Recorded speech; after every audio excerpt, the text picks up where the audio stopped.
السلام عليكم ورحمة الله وبركاته. إن الحمد لله نحمده ونستعينه ونستغفره ونعوذ به ونتوكل عليه ونعوذ بالله من شرور أنفسنا ومن سيئات أعمالنا من يهده الله فلا مضل له ومن يضلل فلا هادي له أشهد أن لا إله إلا الله وأشهد أن محمدا عبده ورسوله فقد قال الله تعالى في محكم التنزيل بسم الله الرحمن الرحيم لن ترضى اليهود والنصارى حتى تتبع ملتهم وقال رسول الله صلى الله عليه وسلم من أحب لله وأبغض لله وأعطى لله ومنع لله فقد استكمل الإيمان.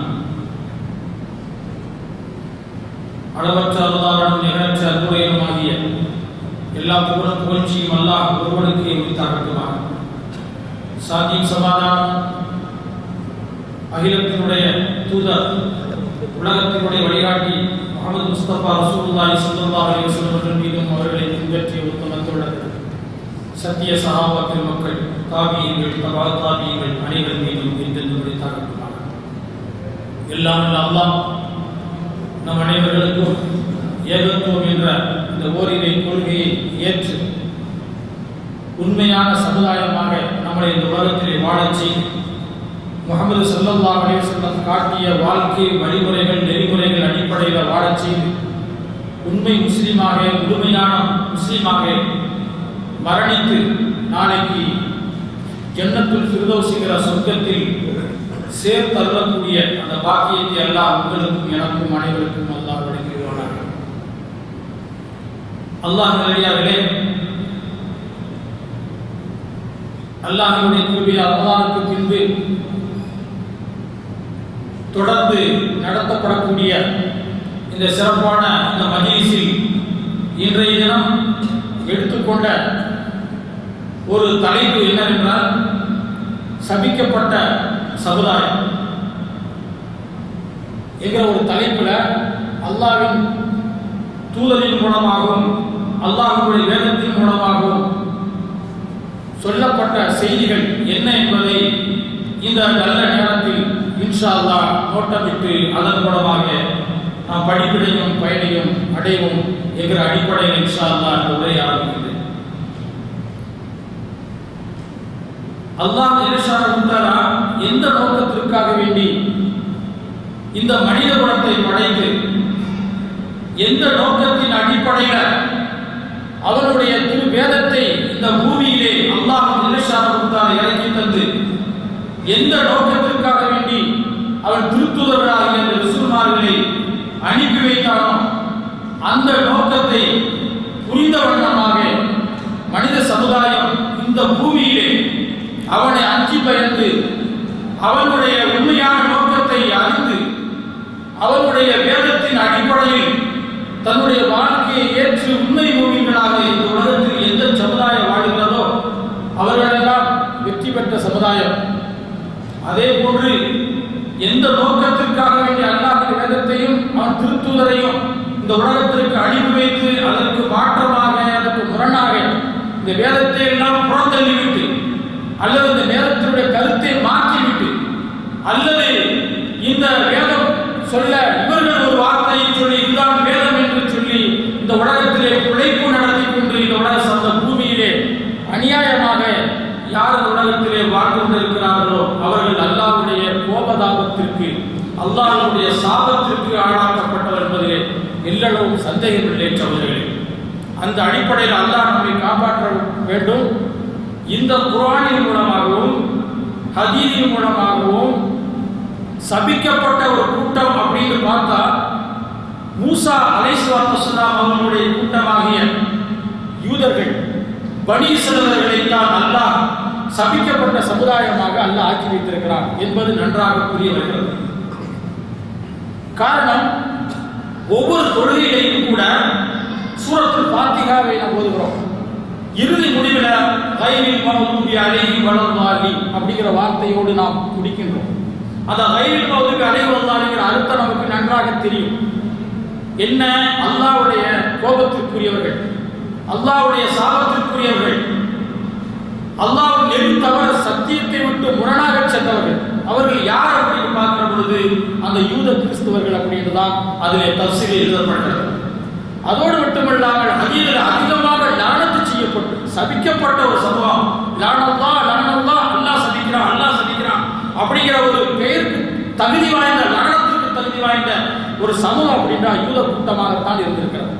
லானல்லாஹ் யஹூத வ நஸாரா, அல்லாஹ் யஹூதிகளையும் நஸாராக்களையும் சாபப்படுத்தும் என்பதாக ரசூலுல்லாஹ் சொல்லி காட்டினார்.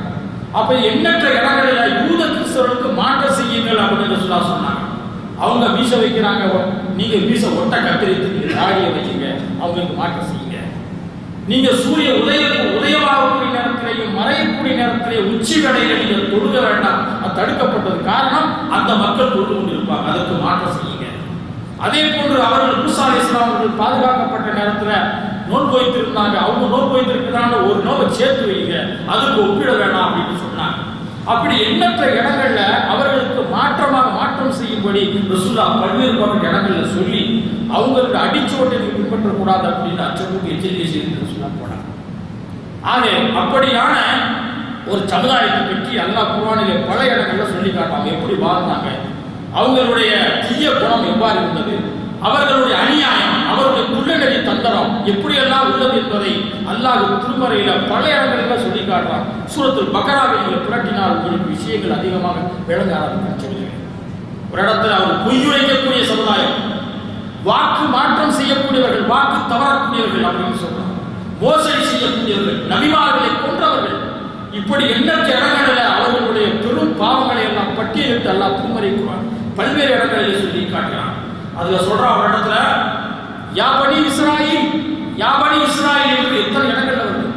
அதுல சூரத்துல் பக்ராவில் ஒரு இடத்துல சொல்றான், யா பனி இஸ்ராயிலுடைய கூட்டமே உதுகுரு நிஅமத்தல்லாஹ், அல்லாஹ் உங்களுக்கு வழங்கிய அந்த அருள்கொடைகளை நீங்கள் நினைத்து பாருங்க அப்படின்னு சொல்றான். அவர்களுக்கு கொடுத்த அந்த அருள்கொடையை போன்று நியமத்தை போன்று உலகத்தில் எந்த சமுதாயத்திற்கும் அல்லாஹ் தரவில்லை. அப்படியான நியமத்துக்களை அல்லாஹ் அள்ளி வழங்கியிருக்கிறான் அப்படின்னு அர்த்தம். அடுத்து சொல்றான், ஃபضلتكم على العالمين, அகில உலகத்துல சமுதாயத்துல உங்களை தாங்க மிக சீரும் சிறப்புமான ஒரு சமுதாயமாக அல்லாஹ் உங்களை ஆக்கி வச்சிருக்கிறான். அதை நினைச்சு பாருங்க. அப்ப எப்படி சொல்றான் பாருங்க, அவங்களுக்கு கொடுத்த நியாமத்தை பட்டியல் போடும் போது 1 2 அல்ல, அப்படி போடலாம். அந்த அளவுக்கு நிறைய நியாமத்துக்களை அல்லாஹ் வழங்கியிருக்கிறான். எத்தனையோ கஷ்ட நஷ்டங்கள் நெருக்கடியான காலகட்டத்தை விட்டு காப்பாற்றி இருக்கிறான். அதுவும் அவர்களை உயர்வான சமுதாயமாக்கி வச்சிருக்கிறான்.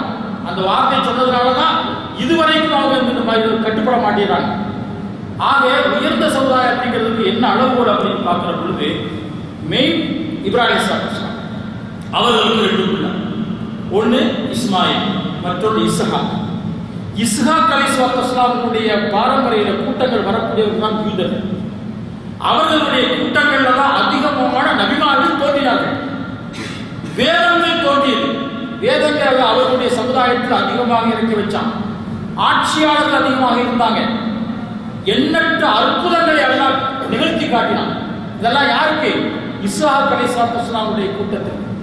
அவகபுனானஹு இஸ்ஹாக வ யாக்கூப் குல்லன் ஹதைனா வ நூஹன் ஹதைனா மின் கப்ல் வ மின் துர்ரியத்திஹி தாவூத வ சுலைமான் வ அய்யூப வ யூசுஃப வ மூஸா வ ஹாரூன் வ கதாலிக முஸ்லிம் வ ஜக்கரியா வ யஹ்யா வ ஈசா வ இல்யாஸ் குல்லு மினஸ் சாலிஹீன் வ இஸ்மாஈல வ யஸா வ யூனுஸ வ லூத்தா வ குல்லன் ஃபضلنا அலல் ஆலமீன் அப்படின்னு சொல்றாங்க. அப்ப இஸ்ஹாக் அலைஹிஸ்ஸலாமுடைய அவருடைய கூட்டங்கள்ல அதிகமான நபிமார்கள் தோன்றினாங்க. ஆனா இஸ்மாயில் அலைஹிஸ்ஸலாம் பாருங்க, அவங்க ஒரு பிள்ளை, அவங்க மூலமா நபிமார்கள் தோன்றல. ஒரே ஒரு நபி தான் தோன்றாங்க. யாரு? முஹம்மது ஸல்லல்லாஹு அலைஹி வஸல்லம். அவங்க ஒரு நபி. அப்ப இவங்களுக்கு என்னன்னா, எங்க குலம் உயர்ந்தது, எங்க கூட்டத்துல நபிமார்கள் நிறைய தோன்றியிருக்கிறாங்க, வேதங்கள் தோன்றியிருக்கு. அப்ப எங்க கூட்டத்துல தான் அந்த முகமது வரணும். எப்படி இஸ்மாயில் அலைஹிஸ்ஸலாம் வந்தாங்க? அதனால அவங்களுடைய நபியாக ஏற்றுக்கிற முடியாத ஒரு விவாதம் அவங்க இடத்துல உண்டு. ஆக இப்படியான முறையில் அல்லாஹ் நபிமார்களையும் வேதங்களையும் பல்வேறுபட்ட ஆட்சியாளர்களையும் எண்ணற்ற அற்புதங்கள் நிகழ்த்தி அல்லாஹ் உயர்வாக்கி வச்சிருக்கிறானா இல்லையா? அதைத்தான் சொல்லி காட்டுறான். ஃபضلتكم على العالمين, அகில உலகத்திலே உங்களைத்தான் நாம் சிறப்பான சமுதாயம் ஆக்கி வைத்தேன், அதை கொஞ்சம் எண்ணிப்பார்கள் அப்படின்னு சொல்றாங்க. இப்படிப்பட்டவங்க நன்றியுள்ள சமுதாயமாக இந்த பூமியில வாழ்ந்தாங்களா? இல்லை சொல்லுங்க. எப்படியெல்லாம் வாழ்ந்துருக்கிறாங்கிறது திருமறை குர்ஆன்ல நீங்க புரட்டினால் உங்களுக்கு தெரியும். ஒரு இடத்துல சொல்றான் அல்லாஹ் உங்களை எப்படியெல்லாம் காப்பாத்தினது, வயது நஞ்சை நாக்கு நாடி ஃபிரௌன் இசுமுனக்கும் சூவல்லதான். ஒரு காலத்துல ஃபிரௌனுடைய கூட்டம் உங்களுக்கு துன்புறுத்தக்கூடிய வேதனையை உங்களுக்கு வழங்கியது. அந்த நேரத்தில் உங்களை நாம் காப்பாற்றினோம். என்ன துன்புறுத்துற வேதனை? இது தப்பியும் அபனாவுக்கும், பிறக்கக்கூடிய ஆண் குழந்தையெல்லாம் வெட்டி எடுத்தார். எந்த குழந்தையும் ஆண் குழந்தையாக பிறந்துடக்கூடாது. பிறக்கிற ஆண் குழந்தை பிறந்துச்சுன்னா நமக்கு ஆபத்து வந்துடும் அப்படின்னு சோசியாளர்களுடைய கூற்றை நம்பி அவங்க என்ன செஞ்சாங்க? பிறக்கக்கூடிய ஆண் குழந்தையை பூரா குடும்பத்தில் வெட்டி இருக்காங்க. ஆனால்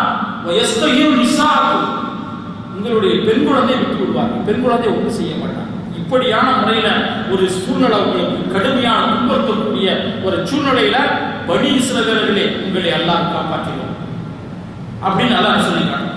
இது ஒரு நியமத்தா இல்லை, இதை நினைத்து பார்க்கணும். அப்படி அடுத்த ஒரு நியமத்தை சொல்லிக்காங்க. வயது பறக்கலா பிக்குள் பகர். எல்லா சப்ஜெக்டும் நமக்கு தெரிஞ்ச விஷயம். சுருக்கமாக சொல்லிட்டு போயிட்டே இருக்கும். அல்லாஹ் என்ன செஞ்சான்? மூசா அலைஹிஸ்ஸலாம் அவர்களும் பனி இஸ்ரவேல் அவர்களையும் அல்லாஹ் காப்பாற்றி ஃபிரௌனையும் ஃபிரௌனுடைய கூட்டத்தையும் அந்த கடலில் மூழ்கடிச்சானா இல்லையா? எப்படி காப்பாற்றினான், எப்படி மூழ்கடிச்சான் அப்படின்னு பார்க்கிற பொழுது அந்த கடலில் அந்த தடியை வைத்து அடித்த பொழுது தௌதி நதி மழையை போன்று ஒரு பெரிய ஒரு பாதையை அல்லாஹ் உருவாக்கி அந்த பனி இஸ்ரவேலர்களை அல்லாஹ் நடக்க வைத்து காப்பாற்றி அக்கறை வரைக்கும் அல்லாஹ் தான் பாதுகாத்தான். அதே பாதையில இந்த ஃபிரௌனை சார்ந்த கூட்டமும் அந்த பாதையில போகும்போது என்னாச்சு? அப்படியே மூழ்கடிக்கப்பட்டாங்கிற செய்தியை நமக்கு தெரிஞ்ச விஷயம். இதை யாரு பார்த்தா? கண்ணால பார்த்தவங்க யாரு? அந்த பனி இஸ்ரவேல். அல்லாஹ் அவர்களை எல்லாம் அழிச்சிட்டு நமக்கு ஒரு பாதையை ஏற்படுத்தி காப்பாற்றிருக்கிறாங்கிற செய்தி அவங்களுக்கு தெரியுமா இல்லையா? அதைத்தான் சொல்றோம். வயது பறக்கலா பிக்குள் பகரம் அஞ்சை நாக்கும், அந்த கடலை நாம் பழக்க வைத்து உங்களை நாம் காப்பாற்றினோம். வகரக்கன ஆன ஃபிரௌனை வறுத்து தந்து நீங்கள் பார்த்து கொண்டிருக்கக்கூடிய நேரத்திலேயே அந்த ஃபிரௌனை மூழ்கடித்தோம் அப்படின்னு சொல்லி காட்டணும். அப்ப என்ன ஆகணும்? நம்மெல்லாம் எந்த அற்புதத்தை பார்க்கணும். அல்லாவை பார்க்கல, அல்லாவை திருத்துவதை பார்க்கல, சொர்க்கத்தை பார்க்கல, நரகத்தை பார்க்கல, கபருடைய வேதனையை பார்க்கவில்லை. ஆனால் யாரோ அல்லாஹ் சொன்னால் அந்த மறைவான விஷயங்களை நாம் ஏற்றுக்கொண்டு உண்மை முஸ்லிமாக வாழணும். அவங்க கண்ணால பார்த்தாங்க, அல்லாஹ்வுடைய குதிரத்தை பார்த்தாங்க, அல்லாஹ்வின் திருத்துவதற்கு காட்டிய அந்த அற்புத நிகழ்ச்சிகளை அவங்க கண்ணால பார்த்தாங்க. எந்த அளவுக்கு ஈமான் அதிகமாக இருக்கணுமா இல்லையா? நம்பிக்கை இறையச்சம் அதிகமாகணுமா இல்லையா? ஏற்பட்டுச்சா? இல்லை. அப்போ மூசா அலைஹிஸ்ஸலாம் தன்னுடைய கரையில போய் மக்கள் எல்லாம் ஒன்று சேர்த்து அதுக்கு பின்னால் ஒரு இடத்துல விட்டுட்டு அவர் எங்க போறார்? குருஷினாமலைக்கு போறார். எதுக்காக வேண்டி 40 தினங்கள் அல்லாஹ் வாக்களிக்கும் அந்த இடத்துல போய் அல்லாஹ் இடத்துல உண்டான அந்த வேதத்தை நம்ம கைப்பற்றிட்டு அதை பொறுப்பேற்றிட்டு வரணுங்கிறதுக்காக வேண்டி அந்த இடத்துல விட்டுட்டு போறார். அப்ப அல்லாஹ் சொல்லிட்டு போறார், நீங்கள்லாம் ஓரிரை கொள்கை அடிப்படையில் ஏகத்துவங்கிற அடிப்படையை நீங்க கடைபிடிச்சு அல்லாஹ் ஒருவனை நம்பி நன்றியுள்ள சமுதாயமாக வாழணுங்கிற போதிச்சுட்டு போறார். என்னாச்சு? அவர் போனதுக்கு பின்னால அதுல ஒருத்தர் தோன்றி அதே யூதர்கள் என்ன செஞ்சாங்க? எல்லா இடத்திலையும் தங்க நகைகளை வசூல் செய்து ஒரு காளை மாட்டை உருவாக்கி அதை ஒரு பேச வைக்கக்கூடிய தன்மையை சொல்லி மக்களை நம்ப வச்சு பார்த்துட்டாங்க. எந்த ஏகத்துவத்திற்காக வேண்டி தௌஹீதுக்காக வேண்டி மூசா அலைஹிஸ்ஸலாம் பெரும் பாடுபட்டு இந்த மக்களை ஒன்று சேர்த்துட்டு போனாங்களோ அதுக்கு வேட்டு வைக்கக்கூடிய நிலையில என்ன செஞ்சாங்க? மாற்றம் செய்துட்டு அந்த காளமாடை வணங்க ஆரம்பிச்சாங்க. அது போயிட்டு வர்றாரு, காளமாட்டை வணங்கிட்டு இருக்காங்க. எப்படி இருக்கு? கண்ணால பார்க்கிறாங்க ஃபிரௌன் அழிக்கப்பட்டதையும் இவர்கள் காப்பாற்றப்பட்டதையும் கடல் பிளந்ததையும் பார்க்கிறாங்க. அல்லாஹ்வுடைய உண்மையான அந்த குதிரத்தையும் அற்புதத்தையும் பார்த்தவர்கள் ஈமானும் இறையச்சம் அதிகமாக இருப்பதினால அவங்க காளமாட்டை போய் வணங்கி குஃப்ரிலே போய் கிடந்தாங்க. பாருங்க, எவ்வளவு பெரிய தப்பு, எவ்வளவு ஒரு அநியாயம் அப்படிங்கிறது அல்லாஹ் சொல்லியிருக்காங்க. அல்லாஹ் கொடுத்த நியமத்தை சுட்டி காட்டுற சகோதரர்களே, நமக்கும் அல்லாஹ் கொடுத்திருக்கிற அதை நாம் என்ன செய்ய வேண்டும்? மறந்துவிடக் கூடாது என்பதற்காக தான் இந்த சம்பவங்களை சுட்டி காட்டி கொண்டிருக்கிறாங்க. அப்ப இவர்களை இந்த யூத மதம் இவர்களை பற்றி குர்ஆனிலே பல்வேறுபட்ட இடங்கள் 114 சூறாக்களிலே பல்வேறுபட்ட சொன்னதை போன்று உலகத்தில் எந்த நபிமார்களை பற்றியோ சொர்க்கத்தை பற்றியோ நரகத்தை பற்றியோ பல்வேறு அல்லாஹ் சொல்லல. இவர்களை பற்றி தான் திரும்ப திரும்ப திரும்ப திரும்ப சொல்லிக்கிட்டு இருந்தான். என்ன காரணம்? கடைசியாக வரக்கூடிய உண்மை சமுதாயம் அல்லாஹ்வின் திருத்துதருக்கு பின்னால் சஹாபா பெருமக்கள், அதை தொடர்ந்து கியாமத் வரைக்கும் இந்த உம்மத்தினர்களுக்கு இவர்களை பற்றி உண்டான சூழ்நிலை, இவர்களை பற்றிய செயல்பாடுகள், இவர்களை பற்றி உண்டான குணங்கள் அனைவர்கள் அறிந்து அதை விட்டு விலகியவர்களாக உண்மை முஸ்லிம் வாழவங்களுக்காக அல்லாஹ் நமக்கு சொல்லியிருக்காங்க. அதை நம்ம படிச்சா விளங்கும். அப்ப என்ன செஞ்சாங்க? நன்றி இல்லாத சமுதாயமாக வாழ்ந்தார்கள் அப்படின்னு சொல்லிக்கிறாங்க. வைது வாகனா மூசா அல்பனியா லைலத்தன் 40 இரவுகள் சென்று விட்டு போகும்போது சுமத்தாக மிஜரின் பாதி வந்துள்ளாயும் அதற்கு பின்னால் காளை மாட்டை வணங்கி அநியாயக்காரர்களாக வாழ்ந்தீங்க. அந்த அப்படி அந்த மாதிரி நிலையில கூட அல்ல என்ன செஞ்சான்? சும்மா அப்போனா அன்பு தாலி, அதுக்கு பின்னால் உங்களுக்கு மன்னிச்சுட்டாங்க. நீங்க செஞ்ச பாவத்தை அதுக்கு பின்னால் மூசா அலைஹிஸ்ஸலாம் வந்து நினைச்சாரு, அந்த பலகையை கொண்டு வர்றார், தௌராத்துங்கிற விஷயங்கள்லாம் கொண்டுட்டு வந்து அவரிடத்தில் சொல்லுகிற பொழுது அதற்கு பின்னால் கண்ணீர் வடித்து பாவமன்னிப்பு தேடி உடனே திருத்துறாங்க. அது பெரிய சம்பவம். அதான் சம்பவம் சொல்வது நேரம் கிடையாது. திருந்ததுக்கு பின்னால அதுக்கு பின்னால் சும்மா அப்பவுனா அந்த நேரத்திலையும் கூட நீங்க சிரிக்க வச்சீங்க, அநியாயம் பண்ணீங்க, மன்னிச்சுட்டாங்க. அப்போனா அன்பு தானிக்கும் கஷ்டம் எதுக்கு மன்னிச்ச தெரியுமா? நீ நன்றி உள்ள சமுதாயமாக இருக்கணும், நன்றி அல்லாஹ்வுக்கு நன்றி பாராட்டணும் அப்படிங்கிறதுக்காக மன்னிச்சேன். அதுக்கு பின்னால் வேதத்தை கொடுத்தான். அடுத்து வந்து என்ன சொன்னா? நீங்க வந்து ஒரு பெரிய பாவத்தை செஞ்சீங்க. என்ன பாவம்? காளை மாட்டை எடுத்து வணங்கினீங்க. அதுக்காக வேண்டி பத்தூபிலா மாறிக்கும் படைத்த ரப்பின் பக்கம் நீங்கள் வீடுங்கள், பக்துலு அன்புசக்கு உங்களை நீங்கள் கொலை செய்து கொள்ளுங்கன்னு சொல்லி காட்டுங்க. எவ்வளவு பெரிய பாவத்தை செஞ்சீங்க. அப்ப நீங்க உங்களை கொலை செய்தீங்கன்னா உங்களுடைய பாவங்களெல்லாம் விட்டுட்டு மீண்டும் அல்லாஹ்வின் பக்கம் வாருங்கள் அப்படி அவர்களுக்கு நான் கட்டளையிட்டோம். தாலிக கைரும் அல்லாஹ் சொல்றான், கைருலக்கும் இந்த பாலிக்கு மொத்தா வலைக்கு தௌபா புரியும். அப்படியே தௌபா செஞ்சீங்கன்னா உங்களை மன்னிக்கிறா. அப்படி செஞ்சாங்களா? செய்யல. அடுத்து என்ன சொன்னாங்க? யா இறைவா, உன்னை கண்ணால பார்க்கணும், கண்ணு முன்னால நிற்கணும், உன்னை எப்படின்னு பார்த்துட்டு தான் ஈமான் கொள்வோம் அப்படின்னா அந்த கூட்டம் அது சொல்றான்.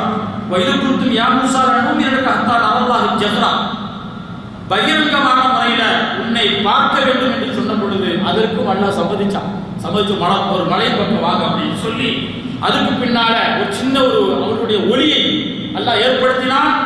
ஃபகத்துக்கும் சாயிக்கு வந்து தந்து போதும் அப்படின்னு சொல்லி மயக்கமுற்ற நிலையில் கீழே மரணமாகி விட்டார்கள் எல்லோரும். அந்த மக்கள் அல்லாஹ் ஊத்தாகி பார்க்க சக்தி கிடையாது. அல்லாஹ்வை பார்க்க முடியுமா? ஒளியை பார்க்க முடியுமா? முடியாது. எனக்கு போதும், பார்த்தது போதும் என்று அல்லாஹ் மரணிச்சுட்டான். அதுக்கு பின்னால சும்மா பாஸ்னாக்கும் பௌரி நோக்கி நீ மரணமானதற்கு பின்னால் உங்களை நாம் எழுப்பினோம் என்று சொல்லிட்டாங்க. எதற்கு? யாருக்கும் தஷ்குரு, நீ நன்றி உள்ளவர்களாக இருக்காங்க. அப்ப இறந்து போனவங்க திருப்பி அதை எழுப்பியிருக்கான் அந்த யூதர்கள் அப்படின்னு சொல்றாங்க. அடுத்து என்ன கேட்கிறாங்க? நாங்க உழைச்சி சம்பாதிக்கிறதா இருக்கட்டும், நீ வானத்தில் தட்டா உணவு இழக்கணும் அப்படின்னு உலகத்தை யாராவது கேட்டிருக்காங்களா? அதற்கும் அல்லாஹ் சம்மதிச்சு நெய்யில பொறிக்கப்பட்ட பறவையினுடைய இறைச்சி அவர்களுக்கு நான் வழங்கினோம் அப்படின்னு. உலகத்தில் எந்த சமுதாயத்தை வழங்கினோம்? அந்த யூத சமுதாயத்தை வழங்கினோம். அதே புராணம் சொல்லிட்டாங்க. நான் உங்களுக்கு ஒரு மேகத்தை உங்கள் மீது நிலாவிட்டு வன்சன் அழைக்கும் மன்னவ செல்வாங்கிற உணவை உங்கள் மீது நாம் இறக்கி வைத்தோம். குழுவி தெய்வாக்கி மனசத்தினார் நீங்க சாப்பிடுங்க, நான் வழங்கக்கூடிய உணவை சாப்பிடுங்க. ஒமாதலமுனா எங்களுக்கு அநீதம் செய்ய வேண்டாம். வலாக்கி காம அம்சம் எதிரிக்கும் அவர் தனக்கே அவர் அநீதம் செய்து கொண்டார் அப்படின்னு சொல்றாங்க. அப்ப அதுக்கு நன்றி பாராட்டுவதற்கு மாறாக அவங்க என்ன தெரியுமா கேட்டாங்க? அந்த பறவை இறைச்சி சாப்பிட்டு போர் அடிச்சு போச்சு, சளிச்சு போச்சு, அந்த இறைச்சி வேண்டாம், எங்களுக்கு பருப்பு கீரை வரணும், வெந்தய கீரை வரணும் அப்படின்னு அவங்க கேட்டாங்க. எல்லா இடத்துல அப்படின்னு கேட்டு அதே புராணம் சொல்லி காட்டுறாங்க. இது குறித்தும் யா மூசா நஸ்பீர் அலா தாமின் வாயி பந்துகுலனா ரப்பக, ஒரு உணவின் மீது மட்டும் பொறுமையா இருக்க முடியாது. யுஃப்ரிஜ்ராமா தும்பித்துல் பக்கலிகா, பூமியில் இருக்கக்கூடிய காய்கறிகள் தாவர வர்க்கங்கள் அது இதெல்லாம் வேணும் அப்படின்னு கேட்டாங்க. அப்ப அல்லாஹ் கேட்கிறான், அத்தஸ்தப்தீனுல் பத்னா பில்லதி ஹைர், ஒரு சிறந்த ஒன்றை கொடுக்கிற பொழுது அதை விட தாழ்ந்த ஒன்றை கேட்கிறீர்களா அப்படின்னு கேட்டு அடுத்து என்ன சொல்றான்? உங்களுக்கு இனிமேல் ஒண்ணுமே கிடைக்காது. இதுக்கு மத்தியில் இன்னொன்று கேட்கிறாங்க. நாங்க 12 குரூப்புகளாக இருக்கோம். 12 குரூப்புகளாக இருக்கும். அந்த 12 பேருக்கும் நீரூற்றுக்கள் வேண்டும், எங்களுக்கு தனியா ஒரு நீரூற்று வரணும் அப்படின்னு கேட்கிறாங்க. யாராவது கேட்பாங்களா? தண்ணி வேணும்னு கேட்பாங்க. ஒரு பகுதியில் தண்ணி இருந்துச்சுன்னா அதை போய் உபயோகிப்பாங்க. ஆனா இவங்க 12 குரூப்புக்கு 12 நீரூற்றுகள் வேண்டும் என்று கேட்ட பொழுது அதையும் அல்லாஹ் ஜல்லஷானஹு நிறைவேற்றினார். எதிஸ்தஸ்கா மூஸா லிகௌமி ஃபகுல் நத்ரி அஸாக்கல் ஹஜர ஃபஜரத் இஸ்னத்தா அஸரத் ஐனா. அந்த அசாவை கொண்டு அடிக்கின்ற பொழுது 12 ஊற்றுக்கண்களாக மாறியது அப்படின்னு சொல்லி கது அலிவ குல்லு உனாசி மஸ்ரபு, ஒவ்வொருவர்களும் அவர்களுடைய ஊற்றுக்கண்களுக்கு போய் சாப்பிடும்படி அல்லாஹ் அமைச்சு வச்சான். சொல்லிட்டு ஆனா சொல்றான், குழு வசரம், இப்பொழுதுதான் சாப்பிடுங்கள், குடியுங்கள். ரிஸ்கில்லா, அல்லாஹ்வுடைய ரிஸ்கை சாப்பிடுங்கள். ஆனா சாப்பிட்டு விட்டு வலா தௌசஃபில்லல் ருசிதி, இந்த பூமியில நீங்கள் பசாது செய்து விடாதீர்கள், குழப்பம் செய்து விடாதீர்கள் அப்படின்னு சொன்னோம். இப்படியே ஒன்றாக செய்து அவங்க மீண்டும் மீண்டும் பாவம் செஞ்சுட்டே இருக்காங்க. நன்றியற்ற சமுதாயத்துக்கு அப்ப அல்லாஹ் வந்து சபிக்கிறான் அப்படின்னா, கோபத்திற்குரியவனாக எல்லாம் ஆக்குறான் அப்படின்னா எதற்காக வேண்டி? எல்லா ஞாபகத்தையும் ஒன்று விடாமல் கொடுத்துட்டு கடைசி முடிவால என்ன சொல்றான், வானத்தை வந்து தட்டு தட்டா இறக்கலாம், அது அவங்களால கொடுக்க முடியல. கீரையில் கேட்டாங்க, அல்லாஹ் என்ன செஞ்சா சமைச்சிட்டான். அதுக்கு பின்னால ஊற்றுக்கங்கள் தண்ணீரை கொடுத்து இதெல்லாம் முடிந்ததற்கு பின்னால் என்ன சொன்னா, பெரிய பாவம் செஞ்சிட்டீங்கப்பா, நீங்க என்ன செய்ய, அந்த பைத்துல் முகத்தஸ் இந்த இடத்துக்கு உள்ள போங்க. எப்படி போங்க? இஹ்லாஸா போகணும். தலை குனிஞ்ச நிலையில சஜிதாவோடு நீங்க போங்க. போயிட்டு சித்தத்தும் நான் பெரிய பாவம் செஞ்சுட்டேன் அப்படின்னு சொல்லிட்டு நீங்க அல்லா இடத்துல மன்றாடி உள்ள போங்க. நஃபிர்ல அப்ப நேரத்தில் அவங்க மன்னிச்சிடறா. அப்படி எவ்வளவு இறக்கணும். அதுக்கப்புறம் ராஜினி எவ்வளவு பாசத்திற்கு நெசத்திற்குரியவனாக அல்லாஹ் ஜல்லஷானஹு இருக்கிறான் அப்படின்னு சொல்ல பொழுது அல்லாஹ் சொல்றான், இது குழு ஹாதியில் கரியா குழு மீது ஐசியத்து, நீ நாடியதை சாப்பிடுங்க. ஆனால் வதுகுல் பாப சுஜதா, நீங்கள் தலை குனிஞ்ச நிலையில சஜிதாவோடு என்ன செய்யுங்க, அந்த இடத்துக்கு போங்க. கூடு சித்தத்து என்று சொல்லுங்கள். நஃபிரத்து ஹதாயா, பாவங்களெல்லாம் மன்னிச்சிடுறேன். பஸ் ரஸீல் முஹ்சினீன், நீங்கள் உபகாரம் செய்யக்கூடிய நல்லடியாராக உங்களுக்கு அதிகமாக உபகாரம் செய்துகிறேன் அப்படின்னு சொல்றாங்க. அதுக்கு என்ன செஞ்சாங்க? பத்தர் நதியில் நலமும் கௌரன் கையில் நதிக்கிறோம். என்ன செஞ்சாங்க தெரியுமா? அந்த நேரத்தில் அல்லாஹ் சொல்றானே அப்படிங்கிற ஒரு காதில் வாங்கி ஒரு காதில் விட்டுட்டு கூத்து கும்மாளத்தோடு பேக் சைடில் ரிவேர்ஸ் அடிச்ச நிலையில உள்ள போறாங்க. வாயில ஏதோ சொல்லக்கூடாது அதை சொல்லிக்கிட்டு போறாங்க. இப்படியான நிலையில போனானே அப்படின்னு என்ன போறாங்க சொல்லி காட்டிட்டு, இப்படியான இதே போன்று அவங்க இன்னும் ஏகப்பட்ட விஷயங்கள் புராண வரக்கூடிய விஷயமா தான் உங்களுக்கு எடுத்து சொல்றாங்க. அவங்க என்ன சொன்னாங்க, இறைவா ஒவ்வொருத்தரும் ஒரு கடவுள் வச்சிருக்காங்கல்ல, எங்களுக்கு ஒரு கடவுள் வேணும் அப்படின்னு கேட்கிறாங்க. ஒரு சாமி, ஏதோ ஒரு சிலை வடிவத்தில் இருக்கக்கூடிய கடவுள் நாங்கள் எடுத்துக்கொள்ளணும் அப்படின்னு கேட்கிறாங்க. யாராவது கேட்பாங்களா? எது உனக்கு உயிர் மூச்சாக அடிப்படையாக ஒரு பவுண்டேஷன் விஷயம் நம்ம தௌஹீத், இந்த தௌஹீதுக்கு மாற்றமான ஒரு கூற்றை அவர்கள் என்ன செய்வாங்க, அல்லாஹ்விடத்திலே கேட்டாங்க. அப்படி எல்லாம் குர்ஆனிலே சொல்லி காட்டுறான். காவியா மூசா இஜ்அல்லனா ஆலிஹத்தன் கமாலு ஆலிஹா, அவர் மற்றவர்களுக்கெல்லாம் கடவுள் இருக்கிறதை போட்டு எங்களுக்கு ஒரு கடவுள் வேணும் அப்படின்னு கேட்டாங்க. அவ்வளவு அறியாமை அந்த மக்கள் வாழ்ந்து கொண்டிருந்தார்கள். அடுத்து அல்லாஹ் குர்ஆனை சொல்லி காட்டுறான், ஃபிரௌன் இடத்துல போய் சண்டையிடணும், போருக்கு வாங்க அப்படின்னு சொன்ன பொழுது, சரி இவ்வளவு தூரம் அல்லாஹ் ஞாபகம் செஞ்சிருக்காலும் கூட நம்ம நிறைய வழங்கியிருக்கலாம். நம்ம நபியினுடைய பேச்சை கேட்டுட்டு நம்மளோட யுத்தம் போய் செய்யலாம் அப்படின்னு தயாரானாங்களா? இல்லை சொல்லுங்க. அவங்க என்ன வார்த்தை சொன்னாங்க குர்ஆனில் எல்லாம் பதிய வச்சிருக்கிறான். சொல்றான், காதியா மூசா இன்னால நதுகுலக அபதன் மாதாம ஃபீஹா, நாங்கள் வந்து ஒரு காலமும் வரமாட்டோம்.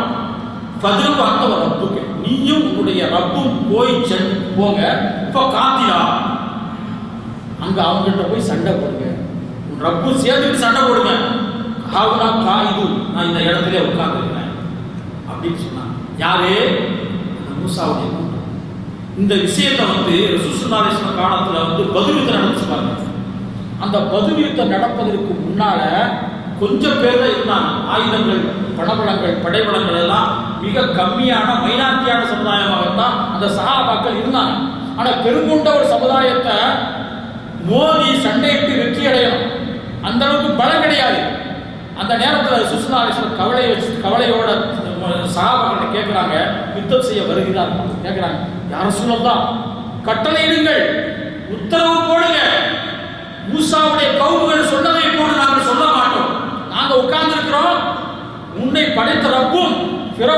மூசாவை நீங்கள் போய் சண்டையிடுங்கள் என்று அல்லாஹ் குர்ஆனிலே சொன்னானே, அந்த கூட்டம் அல்ல நாங்கள். இப்பொழுதே கட்டளையிடுங்கள், மலையின் மீது உச்சியின் மீது என்று விழ வேண்டுமா, கடலின் ஆழத்திலே எங்களை மாய்த்துக் கொள்ள வேண்டுமா? அப்படி என்ன செஞ்சாங்க? சஹாபாக்கள் கேட்டாங்க. அப்படியான சஹாபாக்கள் சொன்னா உருவாக்கினாங்க. அப்ப இந்த மூசாவுடைய இந்த கௌமுகள் எப்படி சத்தியத்துக்கு முரணாக நன்றி இல்லாத ஒரு சமுதாயமாக வாழ்ந்தார்கள் செய்திய குர்ஆன்ல பல்வேறுபட்ட இடங்கள்ல சொல்லிக்கிட்டே போயிட்டு இருக்காங்க. இப்படியானவர்களை பற்றி அல்லாஹ் இன்னொரு இடத்துல சொல்றான். என்ன சொல்றான் பாருங்க, இவர்கள் வலவு ஆமன அஹ்லுல் கிதாப், இந்த வேதம் கொடுக்கப்பட்டவர்கள் ஈமான் மட்டும் கொண்டார்கள் என்றால் காண செயல்கள் அவர்களுக்கு மிகச் சிறந்ததாக இருக்க முடியும். காரணம், அவர்களுக்கு அளவுக்கு அதிகமான அறிவிஞானங்களை தந்திருந்தாங்க. யூதர்கள் நல்ல திட்டமிடக்கூடிய ஒரு வாக்கியத்தை, நல்ல ஒரு தெளிவான அறிவிஞானங்களை, சிந்தித்து செயல்படக்கூடிய அறிவிஞானங்களை எல்லாம் அல்லாஹ் அதிகமாக எல்லாம் வழங்கியிருந்தாங்க யூதர்கள். அந்த யூதர்கள் அந்த மாதிரி அந்த அறிவை வைத்துக் கொண்டு அவர்கள் மட்டும் ஈமான் மட்டும் கொண்டிருந்தால் அவர்களை விட சிறந்தவர் யாரும் இருக்க முடியாது அப்படின்னு குர்ஆன்ல சொல்றாங்க. ஆனா மின்ஹும் முஃமினுன், அவர்களில் ஒரு சில பேர்கள் முஃமின்கள் இருந்தார்கள். வக்ஸருல் ஃபாசிக், அதிகமான கடும் பாவிகளாக இருந்தார் அப்படின்னு திருமறை குர்ஆன்ல சொல்லியிருக்காங்க. இந்த யூதர்கள் ரசூலுல்லாஹ் சொல்லி காட்டுறாங்க, லை யதுருக்கும் இல்லாதா, உங்களை மட்டும் ஒன்றும் செய்து விட முடியாது அப்படிங்கிறாங்க. லம் யதுருக்கும் இல்லாதா, சின்ன சின்ன நோவினை தான் உங்களுக்கு அவர்களால் கொடுக்க முடியும். என்ன நோவினா? மன சஞ்சலத்தை, ஒரு மனசு பாரத்தை, ஒரு சிக்கல் சிரமத்தை தான் உங்களுக்கு கொடுக்க முடியுமே தவிர அவர்கள் பெரிய லெவலில் உங்களுடைய நஷ்டத்தை ஏற்படுத்தி விட முடியாது. வையு காத்திருக்கும், நீங்கள் அவர்களிடத்தில் யுத்தம் செய்ய நாடினால் வல்லுக்கும் லதுவா, அவர் புறமுது காட்டி ஓடி விடுவார்கள் அப்படின்னு சொல்லி கேட்டாங்க. அப்ப நமக்கு இந்த ஆயத்து இப்ப நடக்கக்கூடிய நிகழ்வுகளுக்கு ஒரு மாற்றமா இருப்பது போட்டு தெரிகிறது. அப்படித்தானே? இப்போ காசாவிலேயும் பலஸ்தீனில் நடக்கக்கூடிய இந்த நிகழ்வு இருக்கு பார்த்தீங்கன்னா, ஒவ்வொரு நாளைக்கும் குழந்தைகளை கொன்று குவிக்கப்படக்கூடிய நிலை, பெண்களை கருவறுக்கக்கூடிய நிலை, நினைத்த நேரங்களிலெல்லாம் அங்கு ராக்கெட் வீசி அங்கு தாக்குதல் நடத்தக்கூடிய ஒரு சூழ்நிலை. இதே போல் விமான தாக்குதல், துப்பாக்கி சூடு, இதே போன்று அன்றாடம் நடந்து கொண்டிருக்கக்கூடிய இந்த நிகழ்வுகளாக பார்க்கிற பொழுது அவர்கள் நிறைய நஷ்டத்துக்கு எல்லாம் கொடுக்குறாங்க அப்படிங்கிற ஒரு செய்தி நமக்கு வருது. ஆனால் அல்லாஹ் என்ன சொல்றாங்க, எப்பொழுது அல்லாஹ் நேரத்தில் சாபம் விட்டானோ அடுத்த ஒரு விஷயத்தை சொல்றான். அந்த விஷயம் உலகம் அழியும் வரைக்கும் நடக்கக்கூடிய உண்மை செய்தியாக. என்ன அது? அல்லாஹ் சொல்றான், லூரிபத்து அலைஹிம் தில்லத்து ஐனமா சுகி, நீங்கள் எங்க போனாலும் உங்களுக்கு குடியிருக்கக்கூடிய நிம்மதியான இடம் கிடைக்காதுன்னு சொல்றான். லூரிபத்து அலைஹிம் தில்லா, உங்களுக்கு இழிவான ஒரு நிலைதான் உங்களுக்கு ஆக்கப்பட்டிருக்கும். உங்களுக்கு அறிவு இருக்கலாம், திட்டமிடுதல் இருக்கலாம், நீங்கள் எவ்வளவு அறிவிஞானங்களை பெற்றிருக்கலாம், இருந்தாலும் கூட உங்களுக்கு நிம்மதியான முறையில் குடியிருக்கக்கூடிய இடம் உங்களுக்கு நிச்சயமாக ஒரு பொழுதும் கிடைக்காது என்பதாக அல்லாஹ் குர்ஆனிலே சொல்லியிருக்கிறார். இல்லாமின் ஹப்லி மினல்லாஹ் ஹப்லி மினன் நாஸ், அல்லாஹ்வா பார்த்து போயிட்டு போகுதுன்னு ஒரு இடத்தை கொடுத்தாலும் அங்கே இருப்பீங்க. அல்லது மனுஷனா பார்த்து மக்களா பார்த்து ஒரு இடத்தை கொடுக்கணும், போயிட்டு போகுது அப்படின்னு கொடுத்தீங்கன்னா இருப்பீங்க. இல்லைன்னா உங்களுக்கு ஒரு இடம் கிடைக்காதுன்னு திருமறை குர்ஆனில் சொல்லி காட்டுகிறான். பாஹும் கலவி மினல்லாஹ், அல்லாஹ்வுடைய அதிகமான கோபத்திற்கு ஆளாகிட்டீர்கள் என்பதாக சொல்லி ஒரு நுரிபத்து அலைகள் மஸ்கரா, குடியிருக்கக்கூடிய இடம் அவர்களுக்கு இல்லாமல் ஆக்கப்பட்டது. தாய்க்கு எந்தவும் காணி நபி ஆயாத்தில்லா, அல்லாஹ்வுடைய வேத வசனங்களை எல்லாம் மறுத்து வாழ்ந்தார்கள். எத்தனோட அம்பியாவுடைய கையில் எந்த உண்மையும் இல்லாம நியாயமும் இல்லாம நபிமார்களை கொன்றார்கள். தாய்க்கு மசவுக்காணி ஆத்ததும் வரது மீறக்கூடியவர்களாக இருந்தார்கள். அப்படி அல்லாஹ் நினைச்சான். அவர்களை பற்றி சுட்டி காட்ட நன்றாக சிந்தியுங்கள். ஒரு விஷயம் உண்மைட்டா, இதுவரைக்கும் இந்த சமுதாயம் இருப்பாங்க 5000 காலத்து சமுதாயம், 5000 காலத்துக்கு முன்னால் தோன்றிய சமுதாயம் நம்ம பார்க்கிற விஷயம். அந்த சமுதாயம் தான் இப்ப வரைக்கும் இஸ்ரேலிலே வாழ்ந்து கொண்டிருக்கிறது. அப்ப இந்த சமுதாயம், மூத்த சமுதாயம், சீனியாரிட்டியான சமுதாயம், இந்த சமுதாயத்திற்கு ஒரு நிம்மதியான இடம் இருக்கான்னு பாருங்க. இல்லை. ரசூல் ஸல்லல்லாஹு அலைஹி வஸல்லம் வருவதற்கு முன்னால் மூசா அலைஹிஸ்ஸலாம் காலத்தை பொய்ப்படுத்தினார்கள் என்கிற செய்தி அல்லாஹ் குர்ஆனிலே சொல்றான். ஈசா அலைஹிஸ்ஸலாம் காலத்துல ஈசா அலைஹிஸ்ஸலாம் அவர்களை கேவலப்படுத்தினாங்க. அவர்கள் கேவலப்படுத்தி உலகத்தில் வாழ்ந்தாங்க. அடுத்து ரோமானியர்கள் பல்லாயிரக்கணக்கான பேர்களை அவர்கள் கொன்று குவித்தார்கள். அதுக்கு அடுத்து முகமது ஸல்லல்லாஹு அலைஹி வஸல்லம் காலம் மஸ்ஜித் மதீனாவில் வந்து இஸ்லாமிய ஆட்சியை நிறுவப்பட்டதற்கு பின்பு அங்க இஸ்லாமிய அருமையான ஒரு அமைப்பை ஸல்லல்லாஹு அலைஹி வஸல்லம் உருவாக்குறதுக்கு பின்னால இந்த யூதர்கள் வந்து அங்க அடைக்கலமாய் வர்றாங்க. இப்ப ரசூலுல்லாஹ் நினைச்சா அவங்களுக்கு அதிகாரத்துக்கும் ஆட்சிக்கும் அவங்க இருக்கக்கூடிய சூழ்நிலைக்கும் யூதர்கள் நினைச்சா விரட்டியிருக்கலாம், வரக்கூடாது அப்படின்னு இஸ்லாம் செய்யறது. அல்லாஹ் திருத்தூதர் முகமது ஸல்லல்லாஹு அலைஹி வஸல்லம் அவர்கள் அந்த யூதர்களுக்கு அடைக்கலம் கொடுத்தார்கள். அவர்களுக்கு அடைக்கலம் கொடுத்து நம்ம இவங்களை ஆதரிக்காட்டி யார் ஆதரிக்க போறான் அப்படின்னு சொல்லி இந்த பனு குறைலா என்று சொல்லக்கூடியவர்களும் பனு கைனகா என்று சொல்லக்கூடியவர்களும் பனி நதீர் என்று சொல்லக்கூடிய 3 விதமான பிரிவுகள். அந்த பிரிவுகளுக்கு வந்து நம்ம இடம் கொடுக்கறா அவங்க சிலையை எங்கேயாவது போயிடுவாங்க, அவங்கள நல்வழி கொண்டு வரணும் அப்படி நல்ல அபிப்பிராயம் வச்சு நல்ல மனசு வச்சு எல்லாம் சொன்னாங்க. இந்த மதீனாவில் வந்து குடியேற்றினாங்க முஸ்லீம்களுக்கு மத்தியில். அப்படி ஏற்றும் போது ஸல்லல்லாஹு அலைஹி வஸல்லம் இந்த முஸ்லீம்கள் இருக்காங்க, முஸ்லீம்களா இருக்கக்கூடிய இடத்துல முஸ்லீம் அல்லாதவர்கள் இருக்கிறதுனால அவங்களுக்கு சில உடன்படிக்கையை அவர் ஏற்படுத்தினார். அருமையான ஒரு உடன்படிக்கை, சாதாரண உடன்படிக்கை, உலகத்திலே மறுக்க முடியாத அப்படிப்பட்ட ஒரு நியாயமான மனித உரிமையை பேணக்கூடிய அளவிற்கு நியாயம் அடிப்படை ஸல்லல்லாஹு அலைஹி வஸல்லம் அழகான ஒரு உடன்படிக்கையை அங்கே செயற்படுத்தினார் சொல்லுங்கள். அதற்கு அந்த யூதர்கள் ஏற்றுக்கொண்டார்கள். ஏற்றுக்கொண்டுதான் மதீனாவில் வாழ்ந்தாங்க. என்ன சொன்னாங்க? நீங்கள் இந்த பூமியில வந்து மதீனாவில் வந்து சுதந்திரமாக வாழலாம், இந்த பூமியிலே சுதந்திரமாக நீங்கள் தங்கலாம், உங்களுடைய சம்பாத்தியத்தில் சுதந்திரமாக செலவு செய்யலாம், இந்த பிரச்சனை இல்லை. ஆனால் நல்ல அடிப்படையில் உங்க கொள்கை நீங்க வச்சுக்கோங்க, உங்க கொள்கை அடிப்படை வாழ்ந்துட்டு போங்க. ஆனா நாங்க ஒன்றுமே செய்ய மாட்டோம். ஆனா நமக்கு மத்தியில் எப்பொழுதும் பரஸ்பர ஒரு உரிமை இருக்கு. ஒரு நல்ல விஷயத்துக்காக நல்ல நன்மை நாடி நல்லதை நாடி எப்பொழுதும் என்ன செய்ய உதவி ஒத்தாசையாக இருக்கணும் அப்படின்னு சொன்னாங்க. உங்களுக்கு சண்டை சச்சரவோ கத்தி எடுக்கவோ ரத்தம் சிந்தவோ கூடாது, அமைதியா இருக்கும். ஆனா ஒரு விஷயம், இந்த மதீனாவை தாக்குவதற்காக வேண்டி யாராவது வெளியிலிருந்து வந்தால் நம்ம 2 பேருமே சேர்ந்து அதை செய்ய வேண்டும், அதை எதிர்கொள்ளணும். அதற்கான யுத்தம் செய்ய முற்படுகிற பொழுது யுத்தத்தினுடைய செலவு பாதி நீங்கள் கொடுக்க வேண்டும் அப்படிங்கிற உடன்படிக்கை சொன்னாங்க. இப்படியெல்லாம் அழகான உடன்படிக்கை போட்டு நீங்கள் நிம்மதியாக வாழுங்க. ஆனால் இந்த யூதர்கள் எப்படி மூசா அலைஹிஸ்ஸலாம் காலத்திலே செஞ்ச அநியாயத்தை போன்று அல்லாஹ்வின் திருத்தூதர் முஹம்மது ஸல்லல்லாஹு அலைஹி வஸல்லம் காலத்திலேயும் அரங்கேற்றினார்கள். உள்ளத்துல வந்து நஞ்சை வைத்தார்கள். முனாஃபிக்குகள் யார்? அவங்க தான் முனாஃபிக்குகளா இருந்தாங்க. உள்ளத்திலே வந்து இஸ்லாத்தின் மீது பகமை கொண்டார்கள், இஸ்லாமிய வளர்ச்சிக்கு எதிராக செயல்பட்டார்கள், சஹாபா பெருமக்களை அசிங்கப்படுத்தினார்கள், கேவலப்படுத்தினார்கள், அத்தனை காரியங்கள் செஞ்சாங்க. ஒரு காலகட்டம் வருகிற பொழுது அல்லாஹ்வின் திருத்தூதர் முஹம்மது ஸல்லல்லாஹு அலைஹி வஸல்லம் வெட்டி கொள்வதற்கு திட்டம் போட்டாங்க, உடன்படிக்கையை முறிப்பதற்கு முயற்சி செஞ்சாங்க. ஹவுஸ் ஹசரத்தின் 2 கூட்டம் 150 வருஷ காலமாக 2 பேரும் பிரிஞ்சு கிடந்த சமுதாயத்தை வந்து அல்லாஹ்வின் திருத்தூதர் இணைச்சு வச்சாங்க பாருங்க. அதை குர்ஆன் அல்லாஹ் சொல்றான், இந்த இணைச்சு வச்ச இந்த ஒற்றுமையை வந்து உலகத்துடைய அனைத்து பொருள்களை குடிச்சாலும் கூட இந்த ஒற்றுமை வராது. அப்படியான ஒற்றுமையை நான் கொடுத்திருக்கேன். அந்த ஒற்றுமையான அந்த ஹவுஸ் ஹசரத்தை வந்து ஒன்று சேர்வது இவர்களுக்கு பிடிக்கவில்லை. பனு கைனகா என்று சொல்லக்கூடிய அந்த யூதர்களுக்கு அவர் என்ன செய்வாங்க? ரொம்ப கடுமையாகவும் அநியாயமாகவும் நடந்து கொண்டாங்க. அவர்கள் வந்து பற்ற வச்சு தொழில் பண்ணக்கூடியவங்க. அதனால கொஞ்சம் வீரமோடு என்ன செய்யறாங்க? 2 பேர்களுக்கு மத்தியில வந்து பகைமையை ஊட்டி விடுவதற்கு முயற்சி செஞ்சாங்க. செஞ்சு சண்டையெல்லாம் ஊட்டி விட்டாங்க. இஸ்லாம் வந்ததுக்கு பின்னால் ரசூலுல்லாஹ் தெரிஞ்சு போச்சு.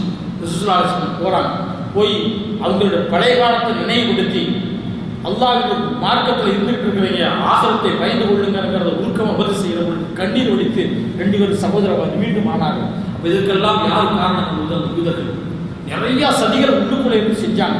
அஹ்ஸாபுடைய யுத்தம் வந்து நிறைய சொன்ன டைம் போயிடும். அஹ்ஸாபுடைய அந்த நேரம் வந்துச்சு. அப்போ சாதுபா அவர் யூத மதத்தினுடைய தலைவராக இருந்தவர். யார்? 3 அந்த குரூப் இருக்கு பாருங்க, பனு கைனகா நதீர், அந்த 3 குரூப்புகளுக்கும் தலைவராக இருந்தவர். அவர் இஸ்லாத்தை ஏற்றுக்கொண்டிருக்கிறாங்க. உண்மையான சஹாபாக்களா இருந்தாங்க. அஹ்ஸாபுங்கிற யுத்தத்துல வந்து அவங்க கை அடிபட்டு ரொம்ப வேதனையில் இருக்கக்கூடிய நேரத்தில் வந்து இவங்க என்ன பண்ணாங்க? மக்காவில் இருக்கக்கூடிய காபிர்கள் இடத்துல வந்து உறவு வைத்துக் கொண்டாங்க. அப்ப ரசூல் ஆரம்ப உடனே என்ன சொன்னாங்க? வெளியிலிருந்து யாராவது வந்தாங்க அப்படின்னா 2 பேரும் எதிர்கொள்ளணும் அப்படின்னா இவங்க என்ன செஞ்சாங்க? உடன்படிக்கையை முடித்து விட்டு இவர்களுடைய அனைத்து செய்திகளையும் அங்கு என்ன செய்வாங்க? தூது விட்டு சொல்ல ஆரம்பிச்சாங்க. இவர்களுடைய அனைத்து செய்தியும் தூது விட்டு சொல்லுகிற பொழுது இருமுனை தாக்குதல் ரசூலுல்லாஹ்வுக்கு ஏற்படும். அந்த அஹ்ஸாப் ஒரு பக்கம் மக்காவுடைய குஃபார்களுடைய கஷ்டம், ஒரு பக்கம் யூதர்களுடைய கஷ்டம். இதுக்கு மத்தியில் எதிர்கொண்டு அஹ்ஸாபுடைய யுத்தத்தை அந்தக்கே ரசூலுல்லாஹ் வெற்றி கொண்டார்கள். அல்லாஹ் குர்ஆன் அஹ்ஸாபுடைய ஆயத்தை சொல்லியிருக்கிறாங்க, எடுத்து பாருங்க. வெற்றி கொண்டதுக்கு பின்னால அமைதி ஆயிடுச்சு. அமைதியானதற்கு பின்னால யுத்தம் முடிந்ததற்கு பின்பு ரசூலுல்லாஹி அலைஹி வஸல்லம் ஒரு அழகான ஒரு திட்டம் போடுறாங்க. இந்த யூதர்களை விட்டு வைக்கவில்லை அல்லாஹ் திருத்தூதர். இவர்கள் என்ன செய்யலாம் அப்படின்னு கேட்கிறாங்க. யாரிடத்துல கேட்கிறாங்க? சஅத் இப்னு முஆத், அந்த யூத மதத்திற்கு தலைவராக இருந்தாங்க பாருங்க, அவங்க இடத்துல செய்யறாங்க, ஆலோசனை கேட்கிறாங்க. அப்ப அவங்களுக்கு சந்தோஷம். யூத மதத்துக்காரர் ரசூலுல்லாஹி அலைஹி வஸல்லம் வெற்றி கொண்டாலும் பரவாயில்லை, இவங்க சஅத் இப்னு முஆத் என்ன சொல்றாரோ அதுக்கு கட்டுப்படக்கூடிய ரசூலுல்லாஹ் இருக்கிறாங்க அப்படின்னு சொல்லிட்டு, நம்ம தலைவர் தானே அவரு, இப்ப நமக்கு சாதகமாகத்தான் அவங்க தீர்ப்பு சொல்லுவாங்க அப்படின்னு என்ன கொண்டிருந்தாங்க. ஆனால் சஅத் இப்னு முஆத் என்ன சொன்னாங்க? யா ரசூலல்லாஹ், இவர்கள் உடன்படிக்கை முறித்து விட்டார்கள்.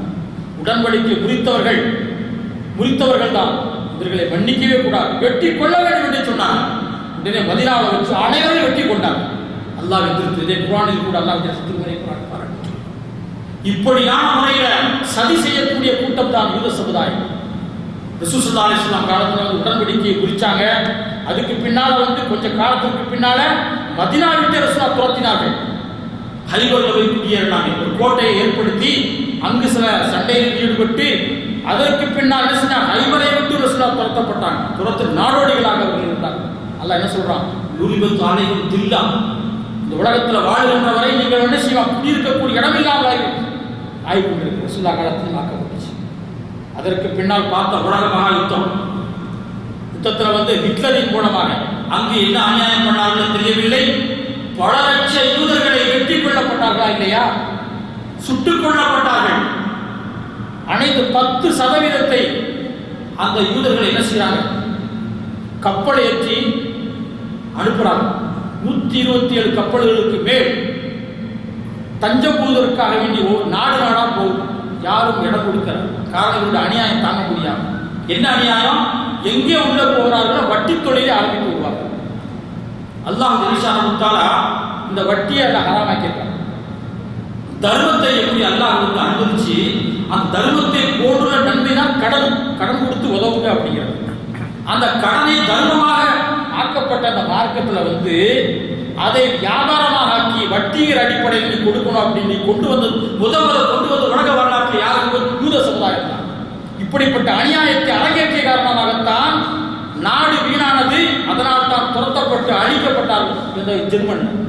அதற்கு பின்னர் 127 கப்பல் எங்கு? பிரிட்டிஷ் அமெரிக்காவுடைய உதவியின் மூலமாக பலஸ்தீன குடியேறாங்க. அப்பாவியான மக்கள் அங்கு உள்ள குடியேறின பிறகு அவங்க அநியாயம் தாங்க முடியும். என்ன தொழில் பண்றாங்க? இதே வட்டி தொழில் எங்க ஆரம்பிக்கிறாங்க. அங்க அப்பாவி மக்கள் இடத்துல பொருளாதாரத்தை வாங்கி அவங்க திருப்பி கொடுக்க முடியாத இடத்துல அவங்களுடைய சொத்துக்களை எழுதி வாங்குறாங்க. அங்க இருக்கக்கூடிய இடங்களை எல்லாம் கைப்பற்றுகிறார்கள். இப்படியே கைப்பற்றித்தான் இஸ்ரேலுங்கிற ஒரு நாடு உருவானது என்பதை நன்றாக சிந்திக்க வேண்டும். அதுக்கு முதல்ல இஸ்ரேல் நாடு கிடையாது. இஸ்ரேல் நாட்டை இஸ்ரேலுங்கிறது உலக நாட்டில் ஏற்றுக்கொள்ளப்படாத ஒரு நாடாகத்தான் இருக்கிறது. காரணம் என்ன? பலஸ்தீன ஆக்கிரமிக்கப்பட்ட காரணமாக. அப்ப 48 இப்படி ஒரு காரியம் நடக்குது. அந்த நேரத்தில் கடைசியா ஒரு கப்பல் வருது. அந்த கப்பல்ல வரக்கூடிய 700 சொச்ச பேர்களுக்கு மேல் அழைத்து வரப்பட்ட அந்த கப்பல்ல அதுல இருக்கக்கூடிய கேப்டன் முக்கியமானவன் தான் அந்த சியோனிசத்தை ஏற்படுத்தியவன். யூத நாடு வேணும் அப்படின்னு அவன் பலஸ்தீன் மக்கள் அவர்களை வரவேற்பதற்கு தயாரில்லை. அவர்களை விரட்டுகிறார்கள். காரணம், ஏற்கனவே அநியாயம் தாங்க முடியவில்லை, இங்கு இடமும் கிடையாது, அதனால் உங்களுக்கு அனுமதி கொடுக்கப்பட மாட்டாது என்று சொல்லி திரும்பி அனுப்பப்படுகிறார்கள். உலகத்தில் யாரும் ஏற்றுக்கொள்ளல. கப்பலில் வந்திருக்கக்கூடிய உணவு தானியங்கள் அனைத்துமே காலியாயி. இந்த மாதிரி ஒரு கண்டிஷன்ல அவன் ஒரு முயற்சி செய்கிறான், ஒரு தந்திரத்தை தீட்டுகிறான். என்ன அப்படின்னா, உலகத்தின் மீது நம்ம பார்வை வரணும் அப்படிங்கிறதுக்காக வேண்டி முஸ்லீம்கள் மீது குற்றம் சாட்டப்படணும் அப்படின்னு சொல்லி என்ன செய்கின்றான்? அந்த கப்பலை வேட்டு வைத்து வெடி வைத்து தகர்த்து அந்த கப்பல் இருக்கக்கூடிய 700 பேரை அழித்து விடுறான். அழித்து விட்டால் உலக வரலாற்றில் பேசப்பட்டது அந்த நேரத்தில். அதற்கு பின்னால் உலகத்தை சிதறி கிடந்த அனைத்து யூதர்களும் ஒன்று திரட்டப்பட்டு பலஸ்தீனில் மீண்டும் குடிவருகிறார்கள். அப்படியானவர்கள் தான் யூதர்கள் என்பதை நன்றாக புரிந்து கொள்ள வேண்டும். இது சபிக்கப்பட்ட ஒரு சமுதாயம், இது ஒரு நன்றி கட்ட ஒரு சமுதாயம். இவர்கள் தான் இன்றும் நமக்கு தொல்லை கொடுத்துக் கொண்டிருக்கிறார்கள். மட்டுமல்ல, அவர்கள் உலகத்திலே வியாபித்துக் கொண்டிருக்க யூதர் 2 வகை இருக்கு. ஒரு வகை கொஞ்சம் நல்லவங்க, ஒரு வகை சார்ந்தவர்கள் இருக்கிறாங்க பாருங்க. அவங்க ரொம்ப மோசமானவர்கள். இம்மி அளவு கூட ஈமான் கிடையாது, அல்லாஹ்வுடைய பயம் கிடையாது, மிருகத்தனமாக வாழக்கூடியவர். அவர்கள் தான் உலகத்திலே இருந்து கொண்டிருக்கிறார். அவர்கள் தான் பெஞ்சமின் என்று சொல்லக்கூடிய அந்த யூதர்களும், அதே போன்று ஷரோன் என்று சொல்லக்கூடியவர்களும், யகூதா பராக் யகூதா என்று சொல்லக்கூடிய அனைவர்களுமே மோசமான யூத மதத்தை சார்ந்தவர்கள். அவர்கள் திட்டம் தீட்டுவதிலேயும் அவர்கள் நம்மை அழிப்பதிலேயும் குறியாக இருக்கக்கூடிய என்பதை நன்றாக புரிந்து கொள்ள வேண்டும். அப்ப அவர்களை விட்டு நம்மளால் தூரமாக முடியாத நிலைமை உலகத்தில். நீங்கள் மெட்ராஸ் இருந்தாலும் சரி, திருச்சி இருந்தாலும் சரி, ஒரு குக்கிராமத்தில் இருந்தாலும் சரி, அவர்கள் நேசிக்கக்கூடிய நிலைகளை நம்ம ஆக்கிட்டாங்க. எவ்வாறு நேசிக்கின்றோம்? அவர்களுடைய ப்ரொடக்ட், அவர்களுடைய தயாரி, அவர்களுடைய உற்பத்தி, அவர்கள் தயாரித்ததான் அனைத்து நம்மிடத்திலே பரவி கிடக்கிறது. அதை நான் உபயோகிக்கிறோமா இல்லையா? நபிகள் நாயகம் என்ன சொன்னாங்க? அந்த யூத மதத்தை எந்த அளவுக்கு பின்பற்றியது, சிவரா ஜானுக்கு ஜான், திராகன் முழத்துக்கு முழம், அவர்கள் எங்கு போகிறார் அங்கெல்லாம் நீங்க போவீங்கன்னு சொன்னாங்களா இல்லையா? அந்த அடிப்படையில இன்று எதை தெரிகிறது? அவர் தயாரித்த பொருள் எல்லாருக்குமே தெரியும். அல்லாஹ் ரசூல் கூட முஸ்லீம் நிறைய பேருக்கு தெரியாது. ஆனா பெப்சியும் கோகா கோலா யாருக்கும் தெரியாம இருக்குமா? இதே போன்று நெஸ்டோ என்று சொல்லக்கூடிய, நெஸ்லி என்று சொல்லக்கூடிய, அதே போல கிரீம் வகைகள், அனைத்து பொருள்களும் பட்டியல் போடப்பட்டிருக்கிறது. அனைத்து அவர்களின் பொருள்கள் தான். அப்ப இவர்களுக்கு நாம் சம்பாதித்து கொடுத்து கொண்டிருக்கிறோம் உலக ரீதியில.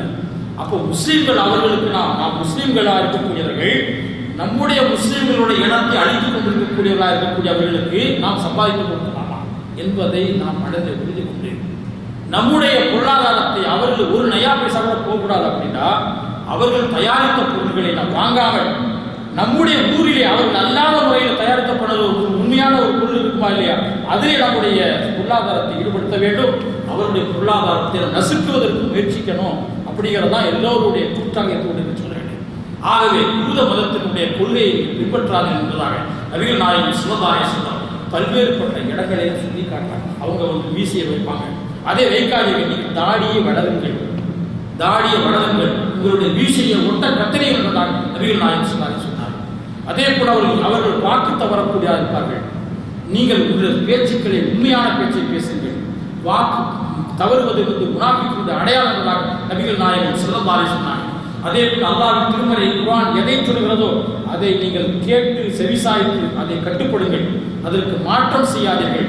அதுக்கு மாற்றமான செயல்பாடை இந்த பூமியிலே நிகழ்த்தாது என்பதாக அல்லாஹ் திருமறை குர்ஆன் சொல்லி காட்டுறான். காரணம் என்ன? அல்லாஹ் சொல்றான் குர்ஆன்ல, வயலுடைய எட்டுக்குள் கிதாப், அந்த வேதத்தை கூட அவங்க கையால் எழுதினாங்க. எழுதி உண்மையான வேதத்தை மறைத்து விட்டு எழுதப்பட்ட வேதம் இதுதான் ஆகாமல் இல்லா, இது அல்லாஹ்வுடைய வேதம் என்று மக்களுக்கு சொல்லுவாங்க. நம்ம நாட்டோட குர்ஆனை சொன்னோம்னா நம்முடைய உலமாக்களே செய்யறாங்க, இது குர்ஆன் கிடையாது, குர்ஆனுடைய வசனங்கள் அல்ல அப்படின்னு பிரிகத்தான ஒன்றை சொல்கிறார்களா இல்லையா? இதெல்லாம் யூத மதத்தினுடைய கொள்கை என்பதை நன்றாக புரிந்து கொள்ள வேண்டும். நம்முடைய உலமாக்களிலேயும் தஃசீர் எழுதுகிற ஒரு உலமாக்கள் கூட யூத மதத்தை சார்ந்தவர்கள் கட்டுப்பட்டிருக்கிறார்கள் என்பதை நன்றாக புரிந்து கொள்ள வேண்டும். ஆக இது நம்ம மார்க்கத்தை நாம் நம்புவதும் மார்க்கத்தை ஏற்றுக்கொள்வதும் நமக்கு தெளிவாக அல்லாஹ்வுடைய வேதத்தில் சொன்ன விஷயத்தை நாம் புரியணும். அடுத்ததாக கேள்வி கேட்கக்கூடியவர்களுடைய விஷயங்கள் கருணப்படாக கேட்பாங்க. எப்படி கேட்பாங்க? எது பயனற்றதாக இருக்கிறதோ அப்படிப்பட்ட கேள்விகள் தான் அந்த நபிமார்கள் அவர்களுடைய நபியாக இருக்கக்கூடிய மூசா அலைஹிஸ்ஸலாம் இடத்துல அதிகமான கேள்வியை வைப்பாங்க. தேவையில்லாத கேள்வி. ஒரு கேள்வி கேட்கிறோம்னா பயனுள்ளதாக இருக்கணும், உலகத்திற்கு பயனுள்ளதாக இருக்கணும், மறுமைக்கு பயனுள்ளதாக இருக்கணும். எந்த பயனற்ற கேள்வி வைக்கிறார்களோ இவர்களும் அவர்களை சார்ந்து இருப்பதாக திருமலை குர்ஆன் சொல்லி காட்டுறான். எப்படி சொல்லி காட்டுறான்? துரீதுன் தஸ்ஸரு சூரத்துன் கமா சுயில மூசா மின் கபுல். இதுக்கு முன்னான மூசாவுடைய கோவுகள் கேட்ட கேள்வியை கூட நீ கேட்கிறீர்களா என்பதாக அல்லாஹ் குர்ஆனில் சொல்லி காட்டுறான். அங்க அந்த ரசூல் ஸல்லல்லாஹு அலைஹி வஸல்லம் அதிகமாக பயந்தாங்க. சமூகத்தில் சஹாபாக்கள்ல யாராவது ஒருத்தவங்க கஷ்டம் கொடுத்து விட்டால், மன வேதனைப்படும் அளவுக்கு ரசூலுல்லாஹ் கஷ்டம் கொடுக்கிற பொழுது கூட ரசூலுல்லாஹ் என்ன சொல்லுவாங்க? ரஹிமஹுல்லாஹு மூசா, அல்லாஹ் மூசாவிற்கு ரஹ்மத் செய்யணும்னு சொல்லுவாங்க. எதுக்காக வேண்டி? அவங்க மூசா அலைஹிஸ்ஸலாம் அந்த மக்கள்கிட்ட இதை விட பெரும் துன்பங்கள் அடைஞ்சிருக்கிறாங்க, அந்த அளவுக்கு நான் துன்பம் அடையலாங்கிறதுக்காக சொல்லுவாங்க. அப்ப அப்படியான துன்பம் கொடுத்தவர்கள் யூதர்கள் என்பதை நாம் புரிந்து கொள்ள வேண்டும். அவர்களுடைய செயல்பாடுகளை விட்டு நம்மை பாதுகாக்கணும். நம்முடைய அமல்களை இஹ்லாஸாக ஆக்கிக் கொள்ள வேண்டும், தூய்மையாக ஆக்கிக் கொள்ள வேண்டும். ஆக அல்லாஹ்வின் திருத்தூதர் எந்த யூதர்களை பற்றி நசராக்களை பற்றி திருமறை குர்ஆன் ஹதீஸிலேயும் திரும்ப திரும்ப அவர்கள் சுட்டி காட்டப்பட்டதோ அவர் அடித்து விட்டை விட்டும் நம்மை பாதுகாத்து இந்த உண்மையான மூமினான முத்தகின்களான முஸ்லிம்களான உலகத்திலே வாழ வேண்டும். அதற்குரிய வாய்ப்பையும் வசதியும் அல்லாஹ் நமக்கு ஏற்படுத்தி உலகத்திலே உண்டான அழிக்கப்பட்ட சமுதாயத்தை அல்லாஹ் அழிவை அதிகமாக ஏற்படுத்தி இந்த உண்மையான சமுதாயமாகிய அந்த சமுதாயத்திற்காக வேண்டி யார் யாரெல்லாம் போராடி கொண்டிருக்கிறார்கள் அவர்களுக்கு முழுமையான அல்லாஹ் வெற்றியை தர வேண்டும் என்று கேட்டுக்கொண்டு எல்லாம் அல்லாஹ் மனிதர்களையும் பாவங்களை மன்னித்து உண்மையான முத்தத்திற்கு சேர்ந்த உறுதிப்பாளர் கேட்டுக்கொண்டு என்னுடைய இந்த உரையை முடித்துக் கொள்கிறேன். இது சம்பந்தப்பட்ட ஒரு சந்தேகங்கள் நான்